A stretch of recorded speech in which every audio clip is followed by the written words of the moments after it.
नमस्कार, आप देख रहे हैं कैपिटल टीवी का खास शो महाराष्ट्र फाइल्स। आपके साथ मैं हूं परवीन शेख।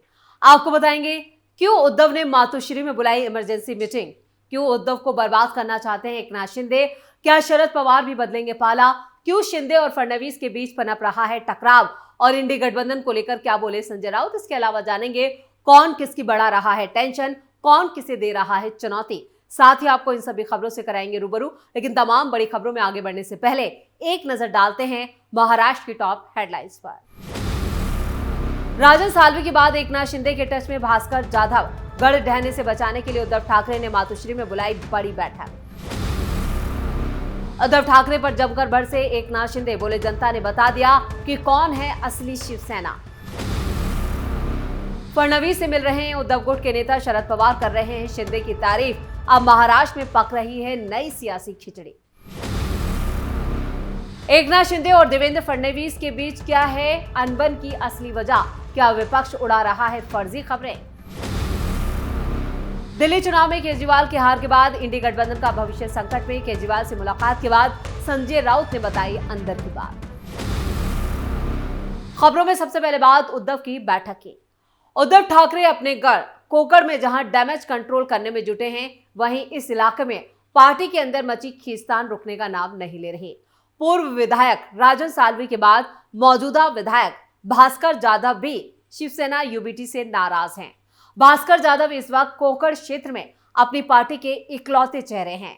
कहा जा रहा है कि वो भी शिंदे गुट में शामिल हो सकते हैं। इधर उद्धव ठाकरे ने आनंद फानन में बड़ी बैठक बुला ली। 13 फरवरी को रत्नागिरी जिले के पूर्व विधायक राजन साल्वी ने शिवसेना यूबीटी पार्टी छोड़कर शिंदे गुट ज्वाइन कर ली थी, जिसके बाद पार्टी उनके नजदीकी नेताओं पर कार्रवाई कर रही है। और इसके तहत शिवसेना यूबीटी ने शनिवार को रत्नागिरी के सह संपर्क प्रमुख राजेंद्र महाडिक, जिला प्रमुख विलास चालके और चिपलून संगमेश्वर विधानसभा प्रमुख रोहन बने को पार्टी विरोधी गतिविधियों की वजह से पार्टी से बाहर निकाल दिया है और ये भी शिंदे गुट में शामिल हो रहे हैं। ये नेता राजन साल्वी के समर्थक थे और इन्हें उद्धव ठाकरे के आदेश के बाद पार्टी से निष्कासित कर दिया गया है। पार्टी कार्यालय की तरफ से एक खत भी जारी किया गया है और इसकी जानकारी दी गई। शिवसेना यूबीटी के लिए एक और झटका देने वाली खबर सामने आ रही है। जानकारी के मुताबिक भास्कर जाधव भी पार्टी से नाराज हैं और उनके करीबियों का कहना है कि पार्टी उन्हें नजरअंदाज कर रही है और उन्हें पार्टी में ना तो उपयुक्त पद दिया जा रहा है और ना ही उन्हें काम दिया जा रहा है। ऐसे में भास्कर जाधव का अगला कदम क्या होगा, ये बड़ा सवाल है। भास्कर जाधव बार बार ये कहते रहे हैं कि विधानसभा चुनाव से पहले ही उन्हें पार्टी से बाहर रखा जा रहा है। उन्होंने कहा कि मुझे सही अवसर नहीं मिला, आज मैं बूढ़ा हो रहा हूं।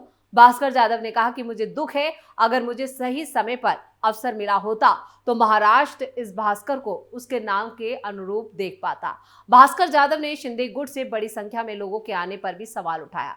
पार्टी छोड़ने वाले लोग वहां क्यों जा रहे हैं, इससे आगे क्या फायदा होगा, क्या हमें उन लोगों से इस बारे में सोचने की जरूरत है जो पार्टी छोड़ रहे हैं। इस बीच भास्कर जाधव शिंदे गुट के करीब जाने की कोशिश कर रहे हैं। जाधव ने दुख जताते हुए कहा, मैं ऐसी स्थिति में आ गया हूं जहां जिनके दांत हैं उनके पास चने नहीं हैं और जिनके पास चने हैं उनके पास दांत नहीं हैं।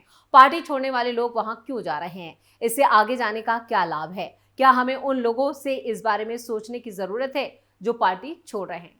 इस बीच भास्कर जाधव शिंदे गुट के करीब जाने की कोशिश कर रहे हैं। जाधव ने दुख जताते हुए कहा कि मैं किसी स्थिति में आ गया हूं जहां जिनके दांत हैं उनके पास चने नहीं और जिनके पास चने नहीं है उनके पास दांत नहीं है।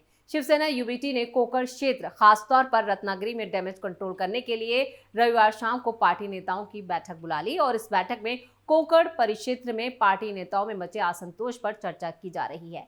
राजन साल्वी सहित जिला स्तर के सैकड़ों कार्यकर्ता और नेताओं के पार्टी छोड़ने के बाद अगर भास्कर जाधव नाराजगी दूर करने में भी यूबीटी असफल रहे तो कोकड़ से ये पार्टी पूरी तरह से साफ हो जाएगी, यानी उद्धव ठाकरे गुट पूरी तरह से नस्ते नाबूद हो जाएगा, क्योंकि भास्कर जाधव ही कोकड़ इलाके में शिवसेना यूबीटी के इकलौते विधायक हैं। अगर ये भी शिंदे गुट में चले जाते हैं तो एकनाथ शिंदे की एक बड़ी कामयाबी होगी, वो भी बीएमसी चुनावों से पहले। अब देखना यह है कि मातोश्री में जो बैठक हो रही है उस बैठक से क्या कुछ खबर निकल कर आती है। लेकिन मातोश्री में एक बड़ी बैठक जहां पर भास्कर जाधव को मनाने की कवायद जारी है, लेकिन भास्कर जाधव इस बैठक में पहुंचते हैं या नहीं, ये भी बड़ा सवाल बना हुआ है।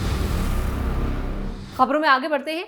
अक्सर देखा जाता है कि महाराष्ट्र के डिप्टी सीएम एकनाथ शिंदे उद्धव ठाकरे पर तंज कसते हैं। एक बार फिर उन्होंने शिवसेना यूबीटी पर निशाना साधते हुए कहा कि वो एक परिवार के लिए काम करते हैं। साथ ही ये भी कहा कि जनता ने बता दिया है कि असली शिवसेना कौन है।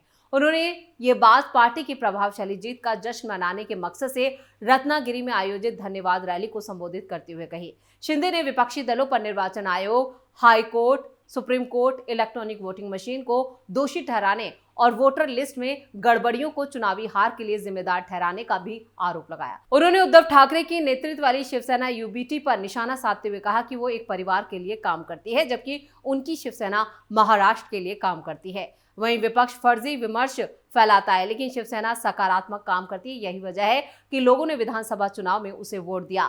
बीजेपी, शिवसेना और एनसीपी महायुति ने नवंबर 2024 में हुए विधानसभा चुनावों में शानदार जीत हासिल की थी। उन्होंने कहा कि लोकसभा चुनाव में शिवसेना को और शिवसेना यूबीटी से 2 लाख से ज्यादा वोट मिले थे। शिंदे ने कहा कि विधानसभा चुनाव में शिवसेना यूबीटी ने 97 सीटों पर चुनाव लड़ा, लेकिन सिर्फ 20 सीटों पर जीत हासिल की। वहीं उनके नेतृत्व वाली शिवसेना ने 87 सीटों पर चुनाव लड़ा और 60 सीटें जीती। अपने प्रतिद्वंदी से 15 लाख ज्यादा वोट हासिल किए। उन्होंने कहा, तो फिर बताएं कि असली शिवसेना कौन सी है। जनता ने दिखा दिया कि असली शिवसेना कौन सी है, जो बाला साहब ठाकरे के आदर्शों पर चलती है। रैली के दौरान उन्होंने पूर्व विधायक सुभाष बाने, जो शिवसेना यूबीटी में थे, अब शिंदे नेतृत्व वाली पार्टी में शामिल हो गए। इसके अलावा कुछ और लोग भी अपनी हार के लिए निर्वाचन आयोग, सुप्रीम कोर्ट और ईवीएम को दोषी ठहराते हैं। निर्वाचन आयोग और ईवीएम तब अच्छे होते हैं जब आप जीतते हैं और तब बुरे हो जाते हैं जब आप हारते हैं। ये सभी बातें एकनाथ शिंदे ने इस रैली के दौरान की, जो उन्होंने रत्नागिरी में यहाँ पर धन्यवाद रैली की थी। उसमें उन्होंने सीधे तौर पर उद्धव ठाकरे को निशाने पर लिया और एक एक करके उनकी गलतियां बताई। उन्होंने बताया कि यूबीटी जो पार्टी है वो एक परिवार की पार्टी बनकर रह गई है। अब खबरों में आगे का रुख करते हैं। महाविकास अघाड़ी में कांग्रेस, शरद पवार की पार्टी एनसीपी और शिवसेना यूबीटी शामिल है, मगर यहां भी सहयोगियों के बीच टकराव और मतभेद साफ नजर आ रहा है। हाल में शिवसेना यूबीटी के कई नेताओं ने शिंदे गुट की पार्टी का दामन थाम लिया है और इस बीच शरद पवार ने नई दिल्ली में एकनाथ शिंदे को सम्मानित किया, जिस पर उद्धव ठाकरे की पार्टी ने कड़ी प्रतिक्रिया दी। संजय राउत ने शरद पवार पर निशाना साधा और शिवसेना यूबीटी ने इसे गद्दार को सम्मानित करने जैसा बताया।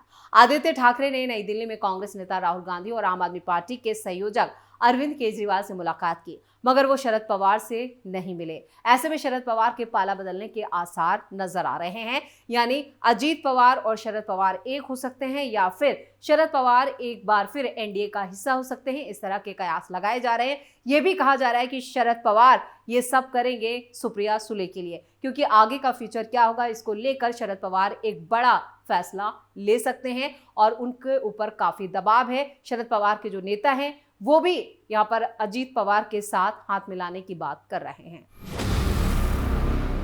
खबरों में आगे बढ़ते हैं। महाराष्ट्र की राजनीति में मुख्यमंत्री देवेंद्र फडणवीस और डिप्टी सीएम एकनाथ शिंदे के बीच बढ़ती दूरी की अटकलें तेज हो गई हैं, यानी ये कयास लगाए जा रहे हैं कि दोनों के बीच अनबन है। हाल ही में नासिक में होने वाले कुंभ मेले की तैयारियों को लेकर सीएम देवेंद्र फडणवीस ने मुंबई में एक समीक्षा बैठक बुलाई थी और इस बैठक में डिप्टी सीएम एकनाथ शिंदे को भी बुलाया गया था, लेकिन वो गैर मौजूद रहे। इसके बजाय उन्होंने मलंगगढ़ में एक कार्यक्रम में हिस्सा लिया। 2 दिन बाद एकनाथ शिंदे खुद नासिक जाकर कुंभ मेले की तैयारियों का जायजा लेने वाले हैं।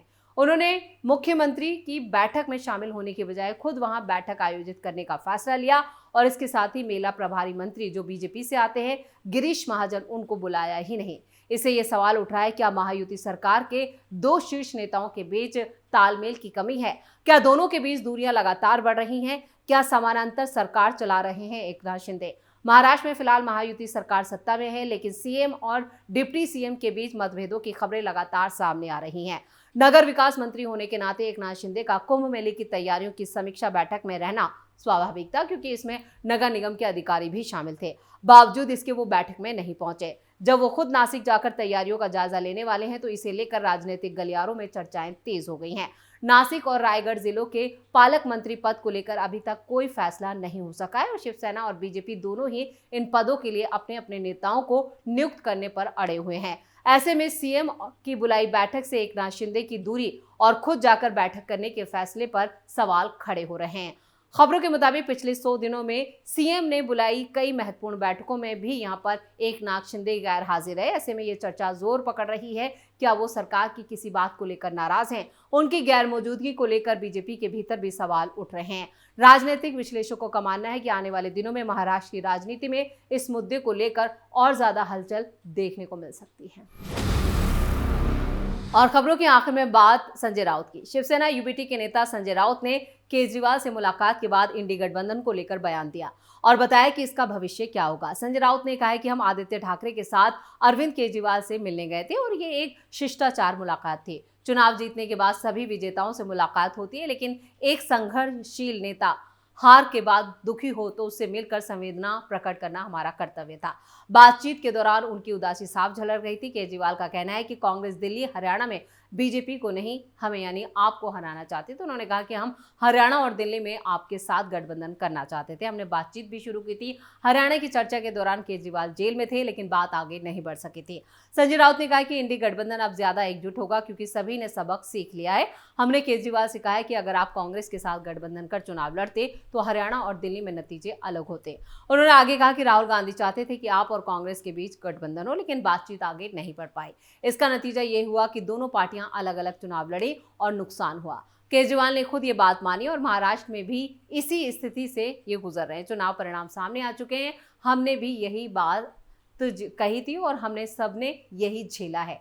यहाँ पर एक बार फिर वो उन्होंने इंडी गठबंधन की एकजुटता की बात की, जबकि इंडी गठबंधन में अब कोई बचा ही नहीं है। सब अपनी अपनी एकला राह पर चल पड़े हैं। उसके बावजूद संजय राउत यहाँ पर इस तरह के सपने देख रहे हैं, या कह सकते हैं कि मुंगेरी लाल के हसीन सपने।